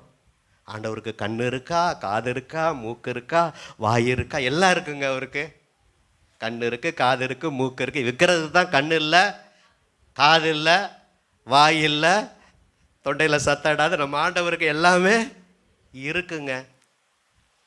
யோபு இருக்கும்போது எப்படி துதிச்சாரோ, குறை சொல்லாமல் இருந்தாரோ, இப்போ இளந்தன் மத்தியிலும் அவர் இருந்தார். இதான் 2வது குறிப்பு. அப்போ நம்முடைய வாழ்க்கையில் இப்போ ஒரு குறையும் இல்லாமல் இருக்கீங்க, சில குறை இருக்கலாம். சில நேரம் இப்படிப்பட்ட சில இழப்புகள், நஷ்டங்கள் வரும்போது அந்த நேரத்திலையும் கர்த்தரை நீங்கள் குறை சொல்லக்கூடாது. மனைவி கூட இன்னும் உத்தமத்தில் உறுதியாக நிற்கிறீரோ, தேவனை தூசித்து ஜீவனை விடு. நான் அடிக்கடி சொல்லுவேன், யோபு மனைவியே 7000 ஆடும் போயிடுச்சு, 3000 ஒட்டகம் போயிடுச்சு, 500 ஏர்மாடு போயிடுச்சு, 500 கழுதை போயிடுச்சு, 10 பிள்ளைகள் இறந்துட்டாங்க. உச்சந்தல்ல முதல் உள்ளங்கால் வரை கொடிய பரு. புருஷன் பக்கமே இந்த அம்மா வந்துச்சோ வரலையோ, ஒருவேளை அதை ஓட்ட சுரண்டி அது வாடை வந்திருக்கலாம், கொப்பளம் வந்திருக்கலாம், என்னமே வந்திருக்கலாம். அந்த வேதனையின் மத்தியில் மனைவி இந்த வார்த்தையை சொல்கிறாங்க. யோபு அப்படியே சொல்லவே இல்லை. 2:9 பாருங்க. அப்பொழுது அவன் மனைவி அவனை பார்த்து, நீ இன்னுமா உம்முடைய உத்தமத்தில் உறுதியாக நிற்கிறோ, தேவனை தூஷித்து ஜீவனை விடு. அதற்கு அவன், நீ பைத்தியக்காரி, பேசுகிறத போல நீ பேசுகிறாய், தேவன் கையில் நன்மையை பெற்ற நாம் தீமையை பெற வேண்டாமா என்றான். எல்லாம் கவனிங்க, அந்த கடைசி பக்கம் தான் முக்கியம். இவைகள் எல்லாவற்றிலும் யோபு தன் உதடுகளினால் பாவம் செய்யல. பிரதர், நல்ல வேலை இருக்கும்போது, வருமானம் இருக்கும்போது, குழந்தை பாக்கியம் இருக்கும்போது எல்லாம் கையை தட்டுறதெல்லாம் எல்லாம் ஈஸி. இதான் இன்றைக்கு ஆண்டவர் இந்த சம்பவத்தில் உங்களோடு பேசுகிறார். இது பல முறை கேட்டிருந்தாலும், தெரிஞ்ச சம்பவம் இருந்தாலும், இந்த தலைப்பின் மூலம் ஆண்டவர் பேசுகிறார். ஆனாலும் எல்லாம் நஷ்டமான இழப்பு மத்தியில் ஆண்டவர் என்ன செய்யக்கூடாது? குறை சொல்லவே கூடாது. அவரை பணிந்து கொள்ளணும். எல்லா மத்தியில் சர்ச்சுக்கு வரதை விடக்கூடாது, பைபிள் படிக்கிறத விடக்கூடாது, உபவாச ஜெபத்துக்கு வர்றதை விடக்கூடாது, பெண்கள் ஜெபத்துக்கு வர்றதை விடக்கூடாது. நேற்று உபவாச ஜெபம் நடந்து சாயந்தரம் இது வந்தது, ஆயத்த ஜெபம் நடந்தது. ஆயத்த ஜெபத்துக்கு சில தேவ பிள்ளைகள் வந்தாங்க. ஆயத்த ஜெபத்தை விடக்கூடாது, அதிகாலை ஜெபத்தை விடக்கூடாது. இன்னைக்கு ஞாயிற்றுக்கிழமை வந்திருக்கீங்க, சந்தோஷம், இது முக்கியம்தான். ஆனால் இதன் மத்தியிலும் எல்லாரும் வர முடியாது. சமயம் கிடைக்கும்போது உற்சாகமாக வீட்டு கூட்டத்தில் வீட்டுக்காக ஜெபத்திற்காக என்ன செய்யணும்? திறந்த கொடுக்கணும். இப்படி எல்லா மத்தியிலும், அவ்வளவு மத்தியிலும் குறை சொல்லாமல் பணிந்து தேங்க்ஸ் நன்றி சொன்னார். இதாங்க ரெண்டாவது காரியம். ஒரு பாடல் ஞாபகம் வருது, என்னோடு கூட சேர்ந்து பாடலாமா? இது யோபுக்கு பொருந்தும், நமக்கு எந்த அளவுக்கு பொருந்தது தெரில, பாடிடுறோம். பாடலாமா? மனிதர் என்னை கைவிட்டாலும், மாமிசம் அழுகி நாரிட்டாலும், மனிதர் என்னை கைவிட்டாலும், மாமிசம் அழுகி நாரிட்டாலும், ஐஸ்வர்யம் யாவும் அழிந்திட்டாலும், ஆகாதவன் என்று தள்ளிவிட்டாலும், ஐஸ்வர்யம் யாவும் அழிந்திட்டாலும், ஆகாதவன் என்று தள்ளிவி. அப்படி ரெண்டு கரங்களை என்ன மாதிரி பரலோகத்துக்கு நேரம் உயர்த்தி, இயேசு போதுமே போதுமே, இயேசு போதுமே போதுமே, எந்த நாளிலுமே எண்ணிலையிலுமே எந்த வாழ்வினிலே இயேசு போதுமே. இந்த பாட்டு யோபுக்கு பொருந்தும். இவ்வளவு இழப்பின் மத்தியிலும் கூட குறை சொல்லவே இல்லை. இது சொல்லப்போனால் நிதானமாக பேசுகிறார், ரொம்ப நிதானமாக. கொஞ்சம் அவரும் மாம்சத்தில் இருந்தனால கொஞ்சம் புலம்புடுது, பிறந்த நாள்லாம் சபிச்சது உண்மை தான். ஆனால் நிதானமாக பேசுகிறார். இப்போ மூணாவது குறிப்பில் இன்னும் நீங்கள் தெரிஞ்சுக்கலாம். மூணாவது குறிப்பு என்ன தெரியுங்க? இழப்பின் மத்தியிலும் விசுவாச வார்த்தையை பேசுகிறார். ஒரு நிறையா இருக்குது. இன்றைக்கி ஒரு 7 பேர் ஒரு 7 வசனத்தை, வாலிபர்லேருந்து பெரியவங்களேருந்து ஒரு 7 வசனத்தில் அப்படி விசுவாச வார்த்தை வருகிறது. முதலாவது வாலிப தம்பிங்க ரெடியா? எடுங்க யோபு 9:10. சீக்கிரம் வாலிப தம்பி ஒருத்தர் வாசிங்க, சீக்கிரம்.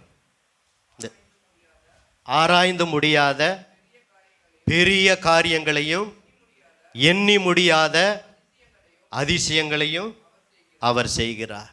பாருங்க, இதான் விசுவாச வார்த்தை. எல்லாம் இழந்து, பிள்ளைகளை இழந்து, சரீரத்தில் இன்னும் சுகம் ஆகலை, கான்வர்சேஷன் நடக்குது, அந்த நண்பர்களும் குற்றம் சாட்டுறாங்க, நீ ஏதோ தப்பு பண்ணிட்ட, நீ நீதிமான் கிடையாது, நீதிமானுக்கு இப்படி வராது, அதுவும் ஒரே நாளில் அப்படி வருமா?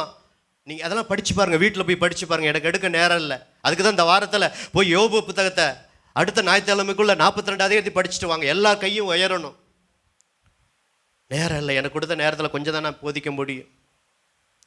அதன் மத்தியில் விசுவாச வார்த்தையை சொல்கிறார். நீங்களும் இழப்பின் மத்தியில், நஷ்டத்தின் மத்தியில் சொல்லணும், ஆராய்ந்து முடியாத பெரிய காரியங்களையும் எண்ணி முடியாத அதிசயங்களையும் அவர் செய்கிறார். கல்யாணமான பிரதரில் ஒருத்தர் யோபு 13:15. அப்புறம் சிஸ்டர் வாசிக்கலாம். திருமணம் ஆனவரில் ஒருத்தர் யோபு 13:15. சீக்கிரம்.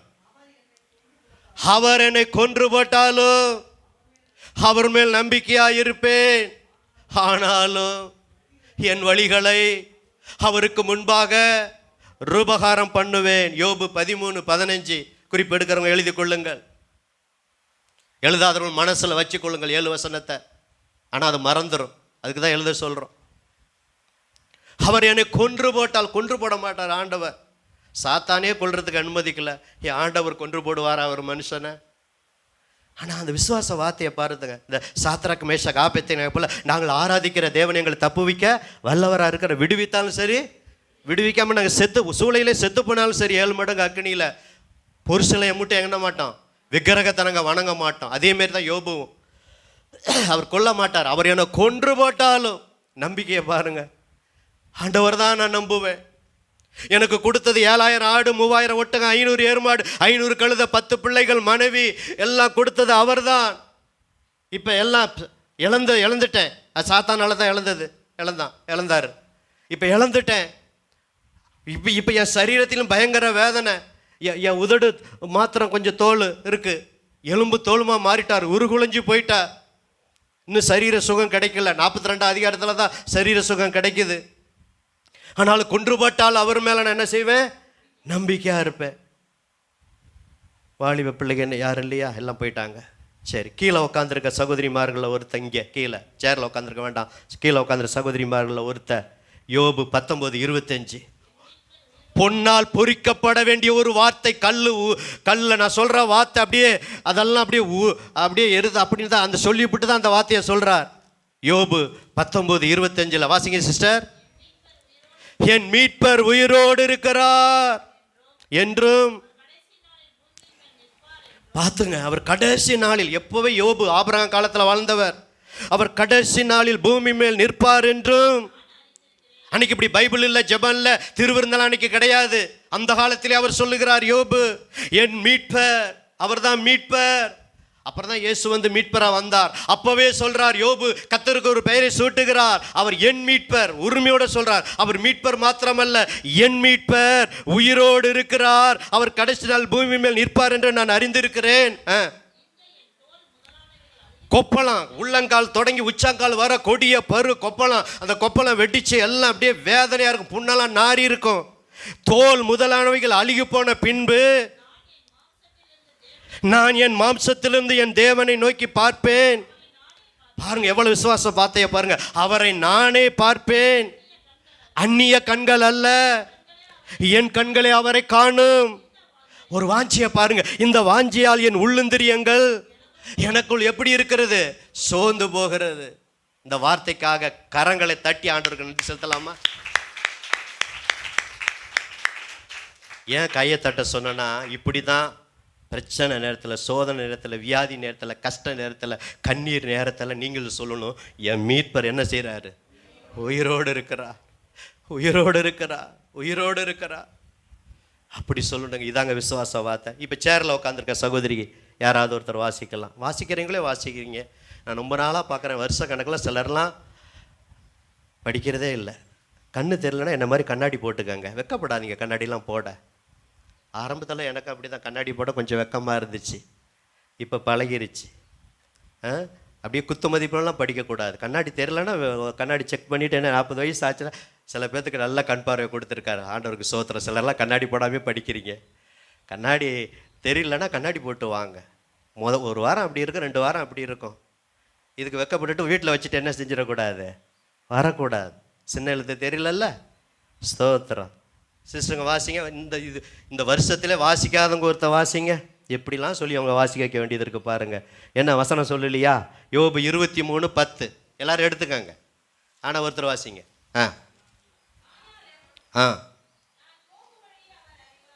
நான் போக வழியே அவர் அறிவார், அவர் என்னை சோதித்த பின் நான் பொன்னாக விளங்குவேன். சிஸ்டர் வாசிச்சிங்க, தேங்க்யூ சிஸ்டர்.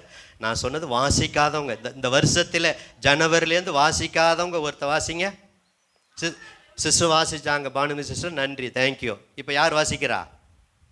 புரியல எனக்கு தேங்க்யூ சிஸ்டர். இன்னமும் வார வாரம் வாசிங்க. பாருங்கள் எவ்வளோ கணீர்னு குரல் வருது பாருங்க. வாசிங்க சார். சைல் ஆரோக்கிய சாமிலி சைல் அவங்க பேர், தெரிஞ்சுக்கோங்க. பேசணும், சிலலாம் பேச மாட்டீங்க, விட்டா 11 மணிக்கு. அதனால தான் நான் லேட்டாக சரி சீக்கிரம் படிச்சிருக்கேன். ஓடுறீங்களே, பாச்சப்பாடு பேர் ஓடுறீங்களே. ஒரு 10 நிமிஷம் இருந்து பார்த்த என்னதை கொண்டு வந்தால் என்ன கொண்டு போக போடுறோம். வாசிங்க சார், வாங்க வாசிங்க. ஆனாலும் யோபு 23:10 போகும் வழி அவர் அறிவார். பாருங்க, டெஸ்ட். ஆண்டவர் என்னை சோதிக்கட்டும், அவர் சோதித்த பின் நான் பொன்னாக விளங்குவேன். ஒரு அல்லையா சொல்லாமா? என்ன விசுவாச வார்த்தை! என் விசுவாசத்தை சோதிக்கட்டும், என் நம்பிக்கையை சோதிக்கட்டும், அந்த விசுவாசம் உறுதியாக இருக்குன்னு சொல்லி விசுவாச வார்த்தையை பேசுகிறார். அவர் என்னை சோதித்த பின் நான் பொன்னாக, கோல்டாக, பியூர் கோல்டாக, சொக்க தங்கமாக நான் என்ன செய்வேன்? விளங்குவேன். இதாங்க விசுவாச வார்த்தை, விசுவாச வார்த்தை. இப்போ யாருனாலும் வாசிக்கலாம். அதே 23 இப்போ எல்லாரும் ஒரு பிரித்து சொல்லிட்டேன். யோபு 23:12 அதே 23:12 ஒருத்தர் வாசிக்கலாம். அவர் உதடுகளின் கற்பனைகளை விட்டு நான் பின்வாங்குவதில்லை, அவர் வாயின் வார்த்தைகளை எனக்கு வேண்டிய ஆகாரத்தை பார்க்கிலும் அதிகமாய் காத்து கொண்டேன். இப்போ பசிக்குதுங்களா? காலைல சமைச்சு வச்சுட்டு வந்தீங்களா? குழம்பு வச்சுட்டு வந்தீங்களா? சிலர் சமைச்சிட்டு வந்திருப்பாங்க, குழம்பு வச்சுட்டு வந்து சிலர் சமைக்காமல் வந்திருப்பாங்க. இப்போ உங்களுக்கு நல்ல செய்தி. இப்போ எனக்கு பசிச்சாலும் இந்த வசனத்தை நீங்கள் யோபு போல சொல்லணும். அவர் உதடுகளின் கற்பனைகளை விட்டு நான் பின்வாங்குவது இல்லை, அவருடைய வாயின் வார்த்தைகளை எனக்கு வேண்டிய பிரியாணியை பார்க்கலாம், சாப்பாட்டை பார்க்கலாம், பழைய சோறை பார்க்கலாம், சாம்பார் சாதத்தை பார்க்கலாம். இன்றைக்கி என்ன உங்களுக்கு மெனு போனோடனே மீன் குழம்பை பார்க்கலாம். அதிகமாக என்ன செஞ்சேன்? காத்து கொண்டேன். இதாங்க விசுவாச வார்த்தை. எனக்கு சாப்பாட்டை விட ஆண்டவருடைய வார்த்தை தான் முக்கியம். இதாங்க விசுவாச வார்த்தை. அதுக்காக சாப்பிடக்கூடாது இல்லை, அப்புறம் சாப்பிடலாம். எந்த அளவுக்கு அது விசுவாச வார்த்தையை பேசுகிறார் பாருங்க. இன்னொருத்தர் யோபு, அது 23:14, எனக்கு குறித்திருக்கிறதை அவர் நிறைவேற்றுவார், இப்படிப்பட்டவைகள் இன்னும் அநேகம் அவரிடத்தில். பாருங்க, எனக்கு குறிச்சதை நிறைவேற்றுவார், இன்னும் நிறைய குறிச்சதெல்லாம் என்ன செய்வார்? இன்னும் அவரிடத்துல உண்டு. என்ன விசுவாச வார்த்தை பாருங்க. இன்னும் சுகம் ஆகலை, இன்னும் டபுள் பிளஸிங் பெறல. 42 அதிகாரத்தில் தான் இதெல்லாம் இடையில நடக்கிறது. நீங்களும் சொல்லணும், ஆண்டவர் எனக்கு குறிச்சிருக்கிறத நிறைவேற்றுவா. பிள்ளைகள்லாம் சொல்லணும், எனக்கு குறிச்சிருக்கிறத நிறைவேற்றுவா. என் பிள்ளைகளுக்கு படிக்க வைக்கிறேன், அவங்களுக்குன்னு வேலை எது, அவங்க குறிச்சிருக்கிறத ஆண்டவர் என்ன செய்வார்? நிறைவேற்றுவா. இப்படி சபைக்கு குறித்ததை ஆண்டவர் நிறைவேற்றுவா. ஆத்துமாக்கள் தருவேன்னு சொன்னார், அதை குறித்ததை என்ன செய்வார்? நிறைவேற்றுவார். இன்னும் அவரிடத்துல அநேகம் உண்டு. இது விசுவாச வார்த்தை. கடைசியாக யோபு 42:2, சீக்கிரம் 7 காரியத்தை சொன்னேன் விசுவாச வார்த்தையை. நீங்கள் படித்து பாருங்கள், இன்னும் அநேகம் கண்டுபிடிக்கலாம். தேவரீர் சகலத்தையும் செய்ய வல்லவர், நீ செய்ய நினைத்தது ஒன்று தடைபடாது என்பதை அறிந்திருக்கிறேன். இப்போ திரும்ப எல்லாத்தையும் நீங்கள் எடுக்க வேண்டாம். மறுபடியும் இந்த 7 நான் சொல்கிறேன். 9:10 குறிப்பெடுக்கிறவங்க அதை முடித்து நீங்கள் பார்த்துக்காங்க. இப்போ எல்லாம் திருப்பிட்டு இருக்க வேண்டாம். எல்லாம் இந்த 7 வருஷம் படித்தாச்சு. 9:10 ஆராய்ந்து முடியாத பெரிய காரியங்களை, எண்ணி முடியாத அதிசயங்களை அவர் செய்கிறார். யோபு 13:15 அவர் என்னை கொன்று போட்டால் அவர் மேல் நம்பிக்கையாக இருப்பேன். யோபு 19:25 என் மீட்பர் உயிரோடு இருக்கிறார், அந்நிய கண்கள் அல்ல என் கண்களே பார்க்கும். யோபு 23:10 நான் போகும் பாதை அவர் அறிவார், அவர் என்னை சோதித்த பின் பொன்னாக விளங்குவேன். யோபு 23:12 அவர் உதடுகளின் கற்பனை விட்டு நான் பின்வாங்கவில்லை, எனக்கு வேண்டிய ஆகாரத்தை பார்க்கலாம், அதை நான் காத்துக்கொள்வேன். யோபு 23:14 எனக்கு குறித்ததை அவர் என்ன செய்வார்? நிறைவேற்றுவார். இன்னும் அவரிடத்தில் அநேகம் உண்டு. யோபு 42:2 தேவரீர் சகலத்தை செய்ய வல்லவர், நீ செய்ய நினைத்தது ஒன்று தடைப்படாது. இந்த 7 வார்த்தை இன்னும் நிறைய இருக்கு. இது எப்போங்க சொல்றாருன்னா, இழப்பின் மத்தியில், நஷ்டத்தின் மத்தியில், கண்ணீரின் மத்தியில், வேதனின் மத்தியில், துயரத்தின் மேல் துயரத்தின் மத்தியில், நொறுக்கத்தின் மேல் நொறுக்கத்தின் மத்தியில் இவ்வளவு காரியத்தை சொல்லுகிறார். கரங்களை தட்டி ஆண்டவருக்கு நன்றி சொல்லுவோம். இதே போல தான் உங்களுடைய வாழ்க்கையில் ஒரு துன்பம், ஒரு பிரச்சனை, ஒரு வியாதி, ஒரு நஷ்டம், ஒரு இழப்பு, ஏதோ ஒன்று வரும். வராதுன்னு சொல்லாது. வாழ்க்கை அப்படியே சுமத்தாக போயிட்டு இருக்காது, மாறி மாறி வரும், இரவு பகல் மாதிரி. எது வாழ்க்கையில் வந்தாலும் இப்படிப்பட்ட வார்த்தைகளை நீங்கள் சொல்லி பாருங்கள், டபுள் பிளஸிங் கிடைக்கும். அது கடைசி காரியம். அடுத்து இவரை குறித்து புதிய ஏற்பாட்டில் யாக்கோப்பு 5:11 ஒன்று சொல்லியிருக்காரு. அது ஒரு குறிப்பாக நான் சொல்கிறேன். சீக்கிரம் யோபு அப்படியே நூல் போட்டு வச்சுக்கோங்க. அங்கே தான் மறுபடியும் வரணும், மறுபடியும் திருப்பிட்டு இருக்க வேண்டாம். யோபு ஒரு நூல் போட்டு பேப்பர் வச்சுட்டு இப்போ நான் சொன்ன அந்த யாக்கோப்பு 5:11 வாசிங்க சிஸ்டர். இதோ பொறுமையாக இருக்கிறவர்கள் பாக்கியவான்கள் என்கிறோமே. பாருங்க, எப்போ வாழ்ந்த மனுஷனை யாக்கோப்பு நிருபத்தில் 5ஆம் அதிகாரத்தில் யோபுவை குறித்து சொல்கிறாரு. இப்போ இது உண்மையிலும் உண்மை, சரித்திர உண்மை. புதிய ஏற்பாடு இதை ஆமோதிக்கிறது. பொறுமையாக இருக்கிறவங்களும் பாக்கியவான்கள் என்கிறோமே. யோபுவின் பொறுமையை குறித்து கேள்விப்பட்டிருக்கிறீர்கள், கர்த்தருடைய செயலின் முடிவையும் கண்டிருக்கிறீர்கள். கர்த்தர் மிகுந்த உருக்கமும் இரக்கமும் உள்ளவராய் இருக்கிறாரே. இயேசுப்பார். அன்பு தேவ பிள்ளைகள், அப்போ 4வது குறிப்பு, பொறுமையாக காத்திருக்கிறார். அதான் கஷ்டம். பொறுமையிலும் பொறுமை, அதான் கஷ்டம். உங்களுக்கு 50வது டோக்கன் டாக்டர் கொடுத்துட்டாருன்னா அங்கே என்ன தான் பொறுமை வருமே தெரியாது. என்ன பார்த்தாகணுமே. பஸ்ஸுக்கு பாருங்கள், அப்படியே லைனில் இருக்கும்போது பஸ் வரும்போது பொறுமையாக காத்திருப்போம். எல்லாத்துக்கும் பொறுமை அவசியம். அதே போல் கர்த்தர் நம்முடைய வாழ்க்கையில் சில காரியத்தை செய்ய அவர் வைத்திருக்க அந்த குறித்த காலம், குறித்த நேரம், அது வரைக்கும் அவர் செய்கிற நிச்சயம் செய்வார். யோபுக்கு செஞ்சார். செய்கிற வரைக்கும் நம்ம பொறுமையோடு என்ன செய்யணும்? காத்திருக்கணும். இழப்பின் மத்தியில், எல்லாம் இருந்து பொறுமையாக இருக்கிறது ஈஸி. இன்னும் எல்லாமே நடக்கலை. இப்போ 42 வாங்க. காரியத்தை கருதி நேரத்தை கருதி சீக்கிரம் முடிக்க விரும்புகிறேன். எல்லாரும் திருப்புங்க. யோபு 42. இன்றைக்கி ஒரே புஸ்தகத்தில் தான் தியானிக்கிறோம். ஒரு வசனம் தான் அந்த புதிய ஏற்பாட்டில் படித்தோம். ஆனால் எல்லா வசனமும் தான். இப்போ யோபு 42 7லேருந்து படிங்க.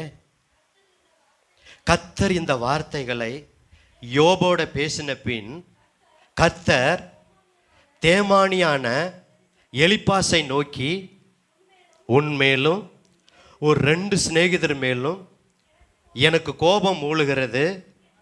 என் தாசனாகிய யோபு பேசினது போல நீங்கள் என்னை குறித்து நிதானமாய் பேசவில்லை.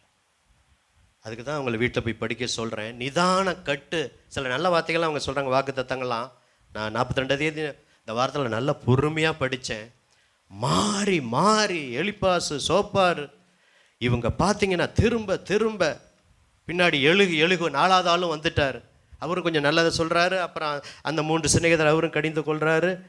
குறிப்பாக அந்த அவர் எலிக்கோ ஆண்டவர் விட்டுட்டாரு. இந்த 3 பேரை தான் பார்த்தீங்கன்னா நிதானமாய் பேசவில்லைன்னு சொல்கிறார். ஒரு காரியத்தை சொல்கிறார். இதில் ஒரு 5வது குறிப்பு வருது. 8வது வசனம். நேரத்தை கருதி நானே வாசிக்கிறேன். அதெல்லாம் நீங்கள் 7 காளை 3 பேரும் 7 காளை 7 ஆட்டுக்குட்டியை தெரிந்து கொண்டு என் தாசனாகி யோபுனிடத்தில் போய் உங்களுக்காக என்ன செய்யுங்க, சர்வாங்க தன்னில் இடுங்க. என் தாசனாகிய யோபு உங்களுக்காக வேண்டுதல் செய்வான். நான் அவன் முகத்தை பார்த்து உங்களை உங்கள் புத்தியினத்துக்கு தக்கதாக நடத்தாதிருப்பேன். என் தாசனாகிய யோபு பேசினது போல நீங்கள் நிதானமாய் பேசவில்லை என்றான். அப்பொழுது தேமானியான எலிப்பாசும் சூகியனான பில்தாத்தும் நாகமாத்தியனான சோப்பாரும் போய் அந்த அதே மாதிரி 7 காளை 7 ஆட்டுக்குட்டியை கர்த்தர் சொன்னபடியே செய்தார்கள்.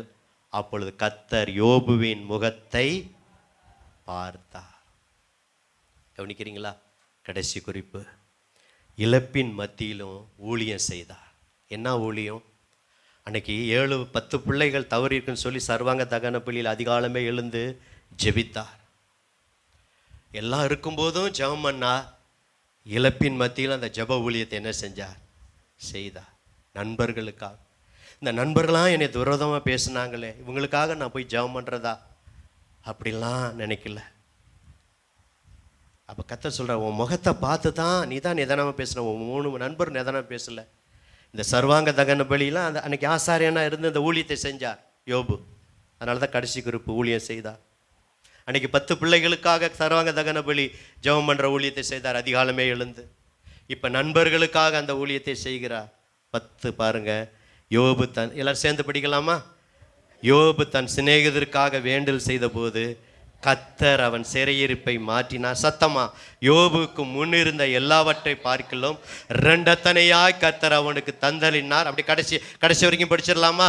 அப்பொழுது அவனுடைய எல்லா சகோதரரும் சகோதரிகளும் முன் அவனுக்கு அறிமுகமான அனைவரும் அவனிடத்தில் வந்து அவன் வீட்டிலே அவனோடு போஜனம் பண்ணி கர்த்தர் அவன் மேல் வரப்பண்ணின சகல தீங்கு நிமித்தம் அவனுக்காக அங்கலாய்த்து அவனுக்கு ஆறுதல் சொல்லி அவரவர் ஒவ்வொரு தங்க காசையும் அவரவர் பொன் பாலத்தையும் ஆபரணத்தையும் அவனுக்கு கொடுத்தார்கள். 12 யோபு 42:12 சத்தமா, கர்த்தர் யோபுவின் முன்னிலைமையை பார்க்கிலும் அவன் பின்னிலைமையை ஆசீர்வதித்தார். 14,000 ஆடுகளும் 6,000 ஒட்டகங்களும் 1000 ஏர்களும் 1000 கழுதைகளும் அவனுக்கு உண்டாயின. 7 குமாரரும் 3 குமார்த்திகளும் அவனுக்கு பிறந்தார்கள். மூத்த மகளுக்கு எமிமால் என்றும் 2ஆம் மகளுக்கு கெஷியால் என்றும் 3ஆம் மகளுக்கு கேரனாப்பும் என்றும் பெயரிட்டான். 15வது வசனம். தேசத்தில் எங்கும் யோபின் குமார்த்திகளை போல் சௌந்தரியமான பெண்கள் காணப்படவில்லை. அவர்கள் தகப்பன் அவர்கள் சகோதரின் நடுவிலே அவர்களுக்கு சுதந்திரம் கொடுத்தான். இதற்கு பின்பு யோபு 140 வருஷம் உயிரோடு இருந்து ஒரு தலைமுறை 2 தலைமுறை அல்ல 4 தலைமுறையாக தன் பிள்ளைகளையும் தன் பிள்ளைகளுடைய பிள்ளைகளையும் கண்டான். யோபு நெடுநாள் இருந்து பூரண வயதுள்ளவனாய் மரித்தான். பைபிளை கீழே வச்சுட்டு நல்ல பலத்த கைகளை தட்டலாமா? அப்போ யோபு ஜெபம் பண்ணோன்னு சிறையிருப்பு எல்லாம் மாறுகிறது. எல்லாரும் வராங்க. அற்பமாக என்னவங்க சின்ன பிள்ளை கூட அசட்டமாக பண்ணாங்க. மனைவி சுவாசம், இவருடைய சுவாசம் மனைவி கூட வேறுபட்டு இருந்தது. பந்து சினைகள்லாம் விலகி போனார்கள். இடையில இருக்குது, அதெல்லாம் படித்து பாருங்க. அப்படிப்பட்டவர் எல்லாரும் வராங்க. ஐயோ, விதவைகள்லாம் வராங்க. எங்களுக்கு விதவைக்கு ட்ரெஸ் எடுத்து கொடுத்தாரு. ஓ, சப்பானிக்கு கண்ணுக்கு குருடருக்கு கண்ணா இருந்தாரு, சப்பானிக்கு காலா இருந்தாரு. இந்த யோபு பெரிய கோடீஸ்வரன், இவர்கிட்ட எவ்வளோ உதவி பெற்று இருக்கிறோம். இப்போ இவர் ஒரு இல்லை என்ன நன்மையை பெறாமல் இருக்கிறாரே. அப்படி ஆறுதல் சொல்ல வந்தவங்க ஒவ்வொருவரும் கோல்டு ஆஃபரிங் போடுறாங்க. இப்போ நம்ம காணிக்கை எடுக்கும்போது பணம் போட்டோம். அவங்க யோபுக்கு வீட்டுக்கு வந்தபோது என்ன போட்டாங்க? கோல்டு ஆஃபரிங், பொன் ஆபரணம். இதை வச்சு தான் பூம்பா அப்படியே 7,000 ஆடு 14,000 ஆடாக மாறல. 3,000 ஒட்டகம் 6,000 ஒட்டகமாக பூம்பா மாறல. 1000 ஏறுமாடு உடனே 1000 500 1000 மாறல. திரும்ப 10 பிள்ளைகள் பெறல. 10 பிள்ளைகளுக்கு பெற எத்தனை மாதம் ஆகணும்? அதுக்கெல்லாம் காலம் இருக்குல்ல. ஆனால் ஒரே வசனத்தில் படிச்சுட்டோம் அந்த ஆசீர்வாதத்தை.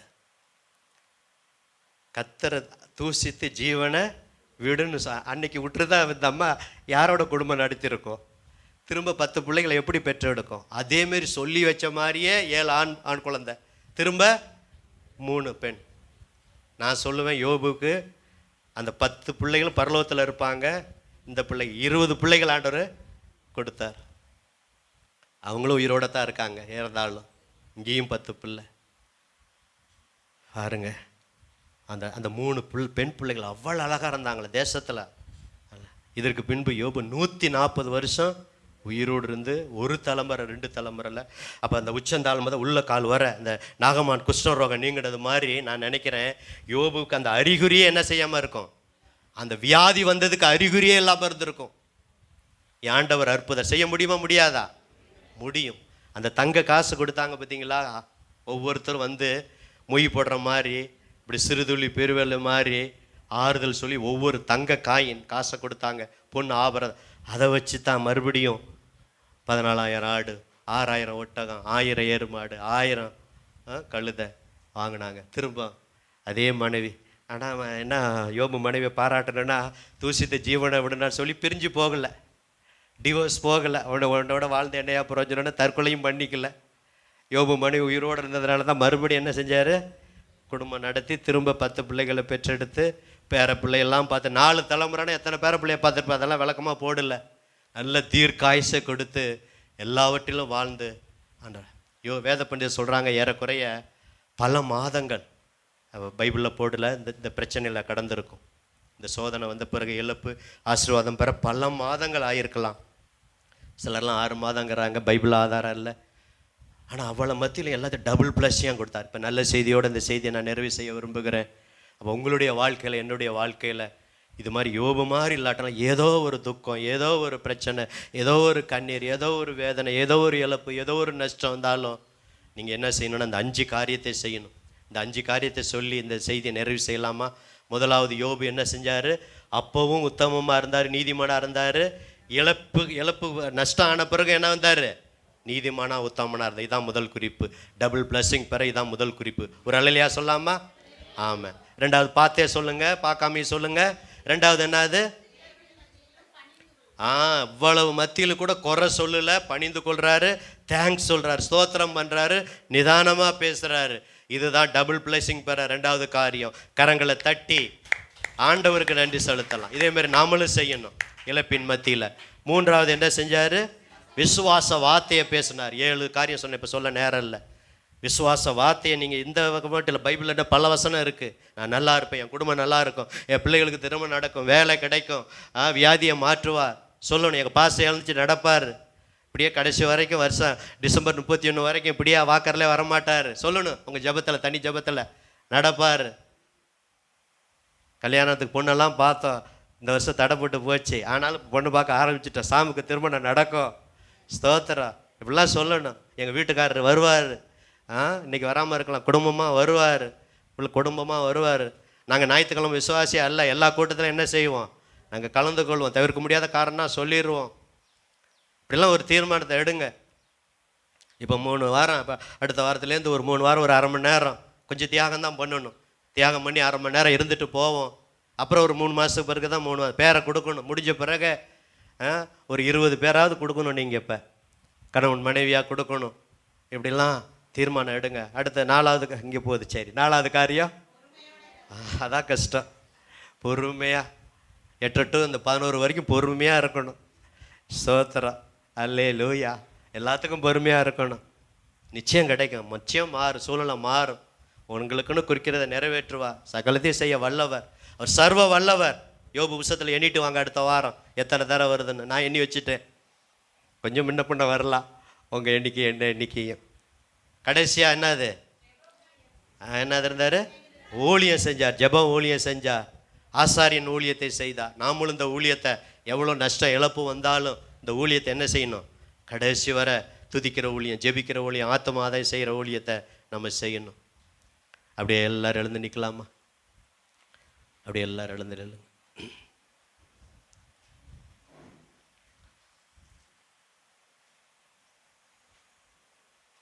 சாமந்த ஒரு மைக்கை கொடுப்பா. எல்லாரும் சார்பாக ஒரே ஜெபம் பண்ணிடுவோம். திருவிருந்து எல்லாத்துக்கும் ஒரே ஜெபமாக நாம் பண்ணிடுவோம். அப்படியே எல்லாரும் கண்களை மூடலாமா? நம்மத்தில் சம்பத் பிரதர் முன்பு வந்து இந்த யோபுவை போல் ஆண்டவரே இந்த 5 காரியத்தை. சம்பத் பிரதர் இருக்காங்களா? சம்பத்குமார் ஐயா வாங்க, முன்னாடி வாங்க, மைக்கில் வந்து ஜாமான். எல்லாரும் கண்களை மூடலாமா? ஆண்டவரே யோபுவை போல நாங்கள் எப்படி இருக்கணும் ஆண்டவரே, என்ன ஞாபகம் வருதோ நீங்கள் சொல்லி ஜாம் பண்ணுங்க. அப்படியே கண்கள் மூடலாமா? எல்லாரும் கண்களை மூட. ஸ்தோத்திரம் கர்த்தாவே, நன்றியோட துதிக்கிறோம் அப்பா. ஸ்தோத்திரம் ஆண்டவரே. தகப்பனே, யோபுவை பற்றி நீங்கள் பேசினீர் ஆண்டவரே. தகப்பனே, அதன் பிரகாரம் நாங்கள் நடக்க வேண்டும் ஆண்டவரே. நாங்கள் இங்கே கேட்டுட்டு வீட்டில் போய் சும்மா இருக்கக்கூடாது தகப்பனே. உமது வழியில் நாங்கள் நடக்க வேண்டும் தகப்பனே. அப்பா, யோபு எப்படி உண்மை நினைத்தாரோ அதே போல் நாங்கள் எல்லோரும் நினைக்க வேண்டும் ஆண்டவரே. நன்மை மட்டும் பெற்றுக்கொள்ளக்கூடாது தகப்பனே. ஸ்தோத்திரம் ஆண்டவரே. அப்பா, எந்த காரியங்கள் எங்களுக்கு இருந்தாலும் அது நன்மையாக நினைத்து ஏற்றுக்கொள்ள வேண்டும் தகப்பனே. அப்பா, இந்த தினத்தில் எங்களுக்கென்று நீர் பேசுகிறீர் ஆண்டவரே தகப்பனே. ஸ்தோத்திரம் ஆண்டவரே. இந்த 6வது மாதத்தில் முதல் ஞாயிற்றுக்கிழமை எதுவும் பேசியிருக்கிறீர்களப்பா. நன்றி அப்பா, நன்றி நன்றி நன்றியோடுமே துதிக்கிறோம். ஸ்தோத்திரம் ஆண்டவரே. துதி கன மகிமை அனைத்தும் உனக்கு ஒருவருக்கே செலுத்துகிறோம் இயேசுவின் நாமத்தின் பிதாவே, ஆமென் ஆமென். அப்படியே திருவிருந்துக்கு ஆயத்தமாக இருப்போம். ஒரு அடியை நம்ம பாடிட்டு நம்ம ஆசைப்பெற மைக்க வைக்க.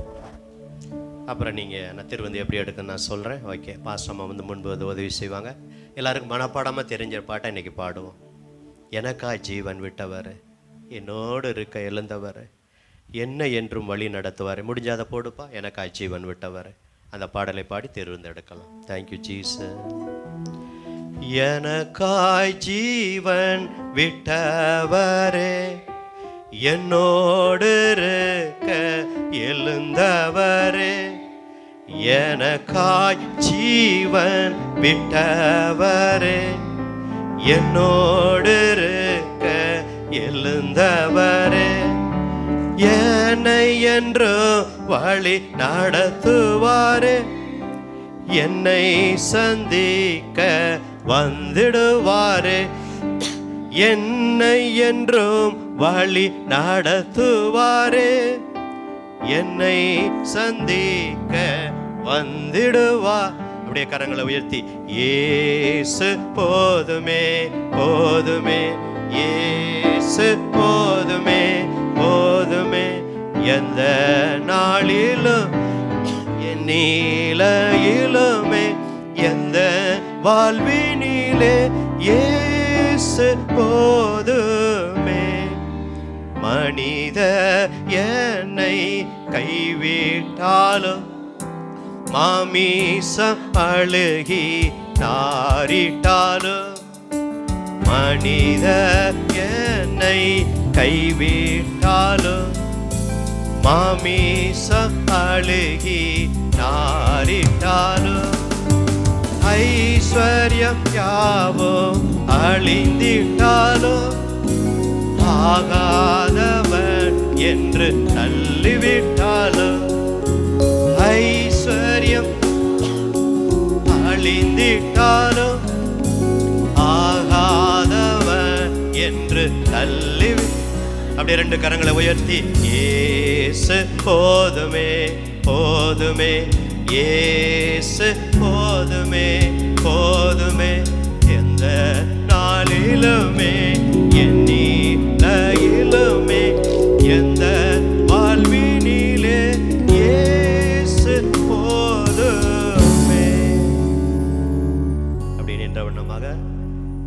ஒரு பகுதி வேத பகுதியை வாசிக்கிறேன். அவர் போஜனம் பண்ணுகையில் இயேசு அப்பத்தை எடுத்து ஆசீர்வதித்து அதை பிட்டு சீசர்களுக்கு கொடுத்து, நீங்கள் வாங்கி புசியுங்கள், இது என்னுடைய சரீரமாக இருக்கிறது என்றார். பின்பு பாத்திரத்தையும் எடுத்து ஸ்தோத்திரம் பண்ணி அவர்களுக்கு கொடுத்து, நீங்கள் எல்லாரும் இதில் பானம் பண்ணுங்கள், இது பாவ மன்னிப்பு உண்டாகும்படி அநேகருக்காக சிந்தப்படுகிற புது உடன்படிக்கைக்குரிய என்னுடைய இரத்தமாக இருக்கிறது. இதில் அப்பம் சின்ன பீஸாக இருக்கும், ரவுண்டா. இதை செய்து அதை பிட்டது போல கல்வாரி சிலுவையில் இயேசு பிக்கப்பட்டார். திராட்சரசம் அநேக திராட்சை பழங்களை பிழிந்து ஜூஸ் பண்ணுவது போல கடைசி சொட்டு ரத்தம் வரை சிந்தினார். குற்றமில்லாத ரத்தம், மாசற்ற ரத்தம், பரிந்து பேசுகிற ரத்தம். என்னை நினைவு கூறும்படி இதை செய்யுங்கள்னா, இதை செய்யும்போது தான் நமக்கு நித்திய ஜீவன், பரலோகம் உண்டு. அப்படியே எல்லாரும் கண்களை மூடிலாமா? எல்லாம் தன்னைத்தானே சோதி தெரிந்து இதில் பங்கு பெற கடவன். அப்படி நீங்களாவே அறிக்கை செஞ்சிருங்க. பிரதர் சம்பத்குமார் அவங்க முன்னாடி வந்து ஜெபித்திருந்தாலும் ஆரம்பத்தில், இப்போ நீங்கள் ஆண்டவரே இந்த திருவிருந்தில் இந்த 6வது மாதத்தில் பங்கு பெற உதவி செய்தீரே, இது அபாத்திரமான புசிக்கக்கூடாது. நான் திருவிருந்து எடுக்காமல் போனால் பாஸ்டர் ஃபோன் பண்ணி கேட்பார். அப்படிலாம் இல்லை ஆண்டவரே, நான் தவறி இருக்கிறேன், என்னை மன்னிச்சிருங்க, என்னை இதில் தகுதிப்படுத்துங்க என்ன சொல்லி ஒரு சின்ன மனசுக்குள்ளே ஒரு சின்ன ஜெபம் பண்ணுவீங்களா? எல்லாரும் அபாத்திரமா, யாரும் அபாத்திரமா இதை புசிக்கூடாது ஆண்டவரே. ஆண்டவர், அப்படி புசித்தால் வியாதி வரும்னு சொன்னீங்க, காலத்துக்கு முன்னாடி செத்து போயிடுவாங்கன்னு சொன்னீங்க. அப்படிலாம் யாருக்கும் கொரிந்தியரில் சொல்லப்பட்ட பிரகாரம் வரக்கூடாது. நிதானித்து அறிஞ்சா வியாதி வராது. நிதானித்து அறிந்தால் காலத்துக்கு முன்னாடியே சாக மாட்டோம், இறக்க மாட்டோம். தன்னைத்தானே நம்ம சோதித்து அறிவோம். மனசுக்குள்ள என்னை மன்னிய மாட்டோம் ஒரு வார்த்தை சொல்லுங்க, என்னை தகுதிப்படுத்துங்கன்னு சொல்லுங்க. யோபு கடைசி அதிகாரத்தில் மனஸ்தாபப்பட்டா, என் வாயை பொத்தி கொள்கிறேன், நானும் தெரியாமல் பேசிட்டேன் ஆண்டவரே, ஆனால் நிதானமாய் பேசினார். ஆனால் 3 நண்பர்கள் அப்படி இல்லை, யோபுவையே குற்றப்படுத்திட்டு இருந்தாங்க.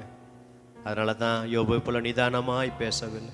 சில நம்ம பேச்சில் தவறி இருக்கலாம், மன்னிப்பு கேளுங்க. பார்வையில் தவறி இருக்கலாம், மன்னிப்பு கேளுங்க. பண விஷயத்தில் தவறி இருக்கலாம், கர்த்தருக்கு கொடுக்க வேண்டியதை கொடுக்காம இருக்கலாம், மற்றவர்கிட்ட கடன் வாங்கினதை கொடுக்காம இருக்கலாம்.